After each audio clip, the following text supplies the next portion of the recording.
Hi mga idol, magandang umaga po sa ating lahat, no, mga idol. At ngayon ay tayo papasok sa ating trabaho para magbigay update lang po doon sa ating trabaho, no. Alright, at ngayon ay 31, mga idol, 31 tayo. Araw ng Wednesday.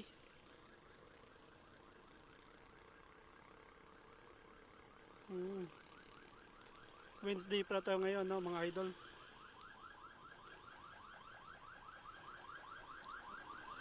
May ambulansya. Dito tayo.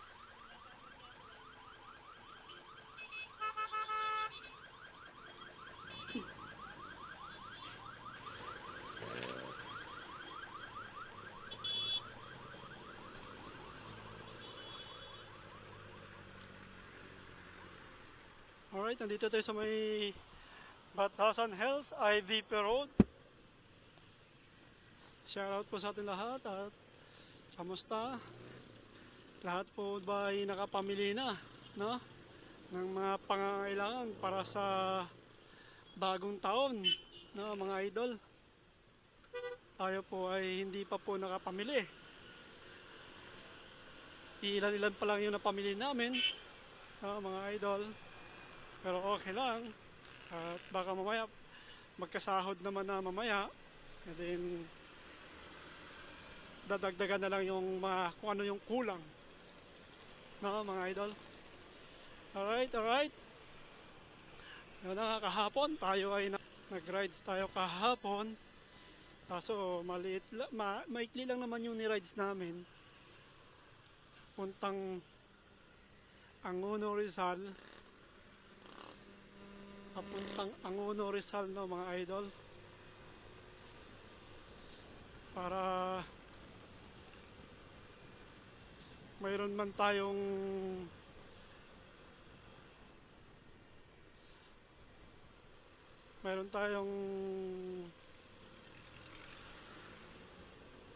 vlog na patapos yung taon na ito kahit pa paano, di ba?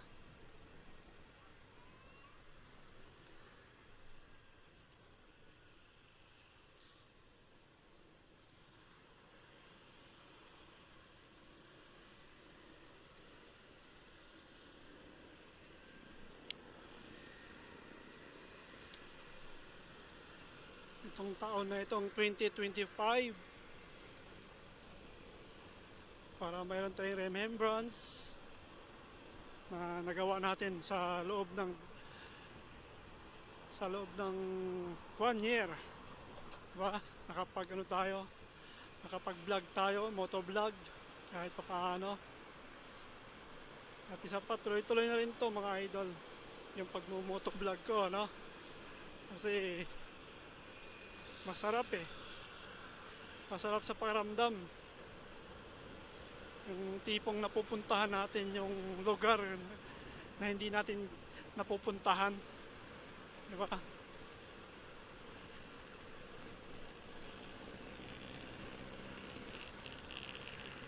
Kaya yung plano namin ni Brother RD Muto na mag-Batman loop kami, baka next year na yon, no, mga idol. Magagawa na namin yon.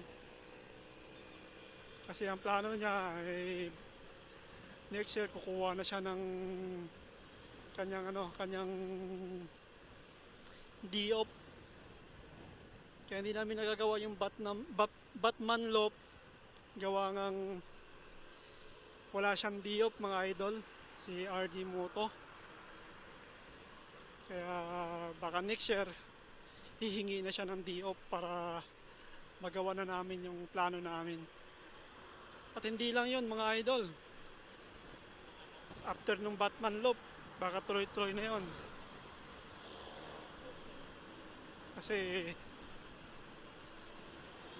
yan lang din talaga yung nagiging kahiligan namin, no, magkapatid. Yan yung banding namin dalawa ng aking kuya na si RD Moto, no?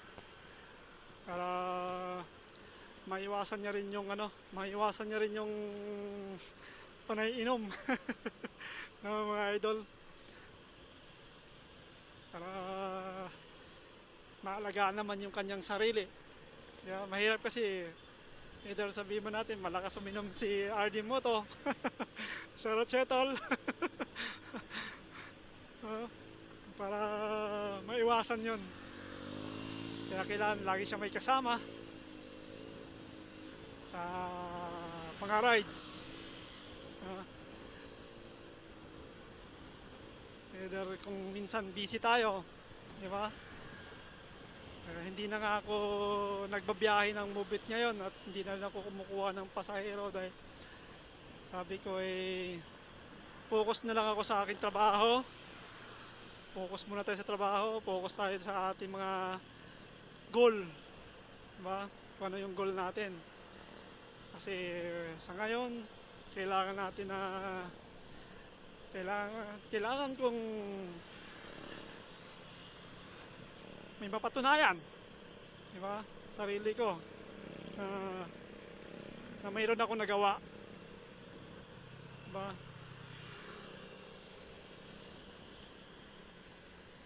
Pagdating ng panahon ay hindi tayo magiging mukhang kawawa kung mawalan man tayo ng trabaho, diba? Kasi hindi naman habang buhay malakas tayo diba mga idol? Hindi porket may trabaho tayo ngayon, kumikita tayo ngayon, wala tayo dapat isipin na ipangamba, diba? Dapat lagi tayong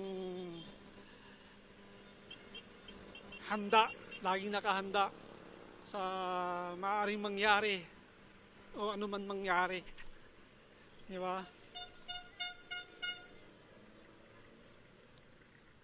Yun mga idol, at dito na ako sa may Luzon, medyo nagkakaroon na ng konting traffic dito gawa ng maraming namimili, para sa bagong taon.